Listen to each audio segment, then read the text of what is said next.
Hi, welcome to the Motivational Mug. My name is Cindy Angel with cindyangel.net, and I help ladies feel beautiful and confident in themselves while reminding them every single day to smile, sparkle, and shine. So today I thought maybe I would share with you some warning signs that your children may be headed down the wrong path.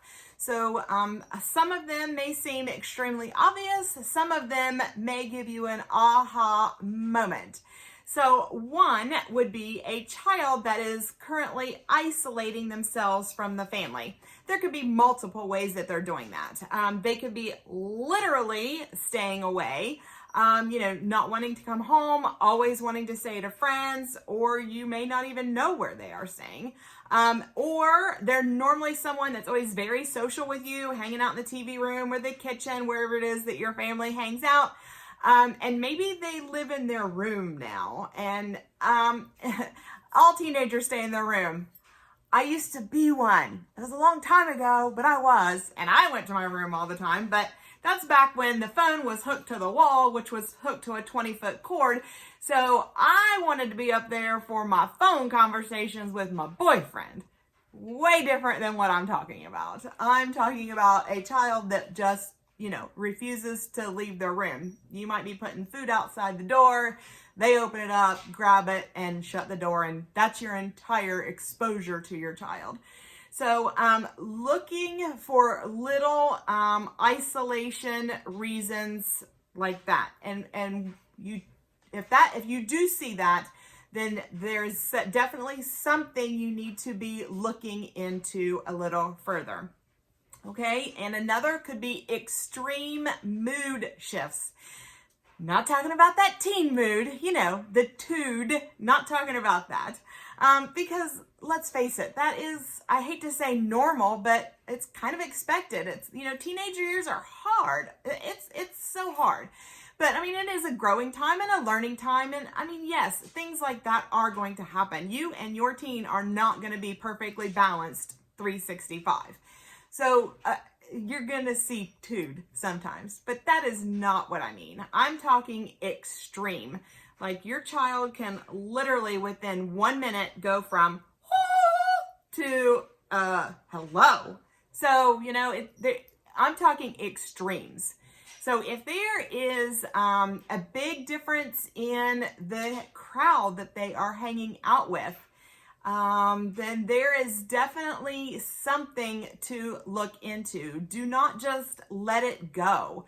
By letting it go, it's just almost allowing them to continue the path that they're on. So definitely be looking into something there with some type of a flag.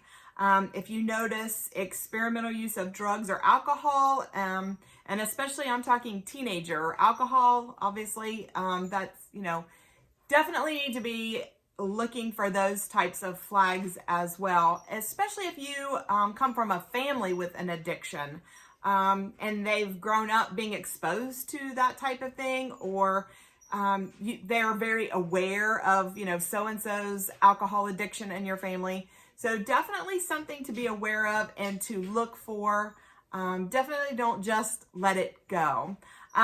If you notice that they are taking crazy risks, and I don't mean teenage crazy risk, okay? So there are some, I don't want to say there's things you expect from teenagers, because it sounds terrible, but like toilet papering houses, although it's $5,000 a roll of toilet paper now, if somebody toilet papers your house, you're actually kind of grateful because they're saving you money, but that's not what I mean.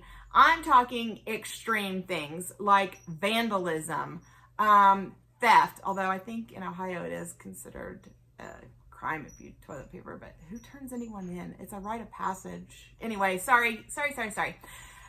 Anyway, so like truancy, totally skipping school, you think they're getting on the bus and they aren't, or they get off the bus and walk away from the property and they're getting drunk all day and then they get back on the bus and go home, something like that. Or, vandalism and theft. If they think, stealing things is what they and their friends do, then that is definitely something to be looking into. If you see a huge decrease in their grades, Or if you notice their language changes, like you don't understand their language, like they went to street talk and they were never like that, then that's definitely some type of a warning sign or two. And then even extreme losses in hobbies or their interests. So say before they were extremely interested in, I don't know, archery, and now they don't care about that at all. Or before they loved, they were into skateboarding. That was their thing. They rode their skateboard every day. And now they haven't touched their skateboard for a month. Okay, there's, starting to get some warning signs. So those are definitely things you need to look into. Sorry if you can hear my dog. He is totally playing. He's digging for a bone at the moment that has gotten buried under a piece of furniture. So I definitely need to go help him. So thank you so much for tuning in. I hope that you see none of these flags in your family, truly. But if you do, or if you could help somebody else because you think there may be a problem with their child, please share this with them. Maybe you could be helping that child. You may save their life. So thank you so much for tuning in. I hope you have a marvelous Monday. Do not forget to smile, sparkle, and shine. Bye, guys.